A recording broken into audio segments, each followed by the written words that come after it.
Genesis chapter 24, 1 through 30. Now Abraham was old, well advanced in age, and the Lord had blessed Abraham in all things. So Abraham said to the oldest servant of his house, who ruled over all that he had, please put your hand under my thigh, and I will make you swear by the Lord, the God of heaven, and the God of the earth, that you will not take a wife for my son from the daughters of the Canaanites, among whom I dwell, but you shall go to my country and to my family, and take a wife for my son Isaac. And the servant said to him, perhaps the woman will not be willing to follow me to this land. Must I take my son back to the land from which you came? But Abraham said to him, beware that you do not take my son back there. The Lord God of heaven, who took me from my father's house and from the land of my family, and who spoke to me and swore to me, saying, to your descendants I give this land. He will send his angels before you, and you shall take a wife for my son from there.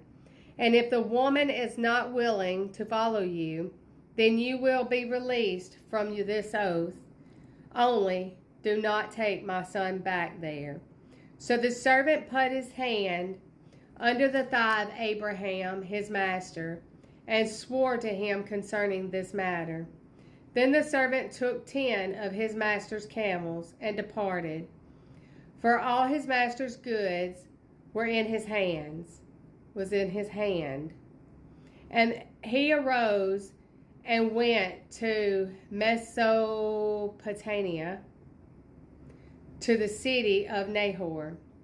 And he made the camels kneel down outside the city by a wall of water at evening time, the time when women go out to draw water.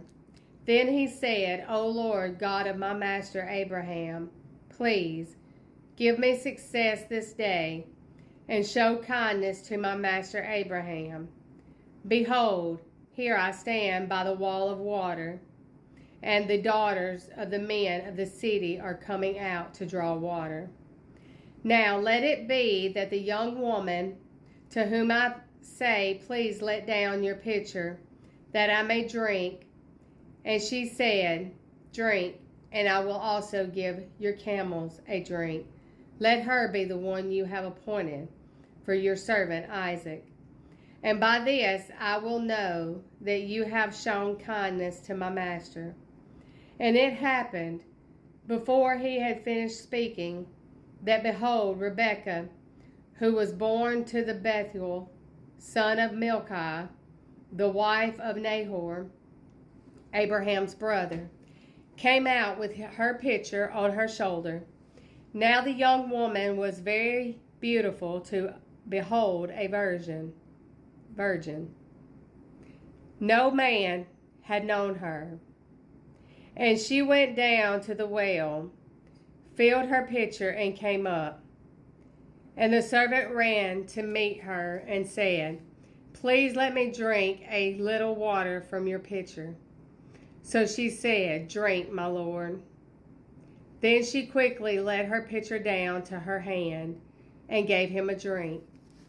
And when she had finished giving him a drink, she said, I will draw water for your camels also, until they have finished drinking. Then she quickly emptied her pitcher into the trough, ran back to the well to draw water, and drew for all his camels. And the man, wondering at her, remained silent, so as to know whether the Lord had made his journey prosperous or not. So it was, when the camels had finished drinking, that the man took a golden nose ring weighing half a shekel, and 2 bracelets of her wrist weighing 10 shekels of gold, and said, whose daughter are you? Tell me, please, is there room in your father's house for us to lodge? So she said to him, I am the daughter of Bethuel, Milcah's son, whom she bore to Nahor. Moreover, she said to him, we have both straw and feed enough, and room to lodge. Then the man bowed down his head and worshipped the Lord. And he said, Blessed be the Lord God of my master Abraham, who has not forsaken his mercy and his truth toward my master. As for me being on the way, the Lord led me to the house of my master's brethren. So the young woman ran and told her mother's household these things. Now Rebekah had a brother whose name was Laban, and Laban ran out to the man by the well. So it came to pass, when he saw the nose ring and the bracelets on his sister's wrist, and when he heard the words of his sister Rebekah saying, Thus the man spoke to me, that he went to the man, and there he stood by the camels at the well.